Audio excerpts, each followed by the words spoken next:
On va s'intéresser à un texte incroyable, la préface de Victor Hugo de 1832. À première vue, c'est de la littérature, mais en réalité, c'est une véritable arme politique, cachée derrière les mots d'un chef-d'œuvre. Alors, pour bien comprendre, il faut revenir un peu en arrière, en 1829. Cette année-là, un livre sort et il fait pas mal de bruit. Il est anonyme, un peu dérangeant, son titre, Le dernier jour d'un condamné.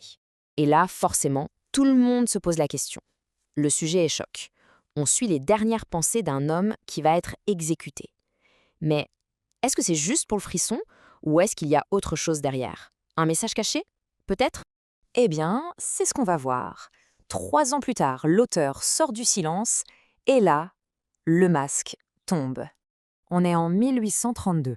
Et là, surprise générale, c'est Victor Hugo, le grand poète, le romancier déjà célèbre, qui annonce que c'est lui, l'auteur.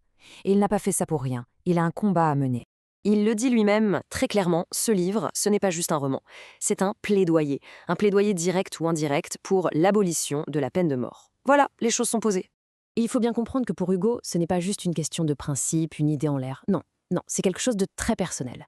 Il est hanté par ce qu'il a vu, par ses exécutions publiques. Pour lui, chaque goutte de sang versée rejaillit sur toute la société.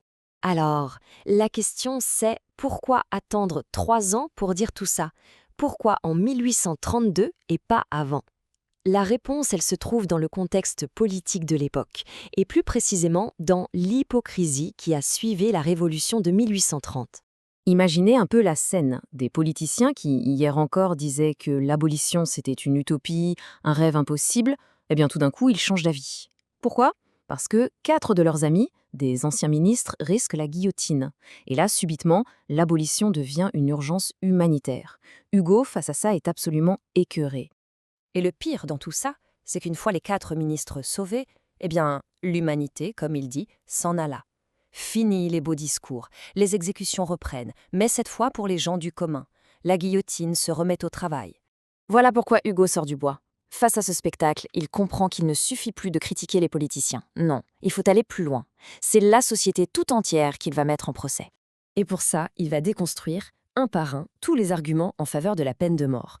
On dit qu'il faut retrancher le criminel de la société. Hugo répond, la prison à vie est là pour ça. On peint de vengeance. Il rétorque que le rôle de la société, c'est d'améliorer, pas de se venger. Et l'argument de l'exemple, pour lui, c'est tout le contraire. Ça démoralise le peuple, ça ne l'élève pas du tout. Et puis, il va encore plus loin avec une idée qui, pour l'époque, est carrément révolutionnaire. Il dit, avec une école et un atelier, vous auriez pu les rendre bons, moraux, utiles. Là, il change complètement de perspective. En fait, il retourne la question de la culpabilité. Est-ce que le seul coupable, c'est le criminel? Ou est-ce que la société, qui n'a pas su donner une éducation, un travail, est-ce qu'elle n'a pas aussi sa part de responsabilité? C'est une question terrible qu'il pose.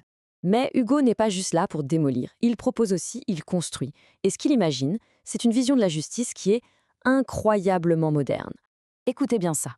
Il imagine un monde où le crime serait traité comme une maladie, où des médecins remplaceraient les juges et où des hôpitaux remplaceraient les prisons. Une justice qui cherche à soigner, à guérir plutôt qu'à punir, où la charité prend la place de la colère. Pour lui, cette transformation de la justice s'inscrit dans un mouvement beaucoup plus large. C'est l'histoire d'un monde qui change. Il y a d'abord eu cette voix, dit-il, qui a annoncé « les dieux s'en vont ». Puis, une autre voix a crié « les rois s'en vont ». Après le pouvoir divin, c'est le pouvoir monarchique qui s'effondre. Pour Hugo, c'est le sens du progrès, le sens de l'histoire. Alors, logiquement, il est temps qu'une troisième voix s'élève. Et que dit-elle? Le bourreau s'en va. C'est la dernière pièce du puzzle, l'acte final pour tourner la page d'un monde ancien, d'un monde de brutalité. Et ça nous laisse avec une question, forcément. Ce plaidoyer date de 1832. Presque 2 siècles ont passé. Alors, où en est-on? Cette vision d'une justice qui se concentre sur la guérison plutôt que sur la punition, est-ce qu'on a vraiment progressé dans cette direction?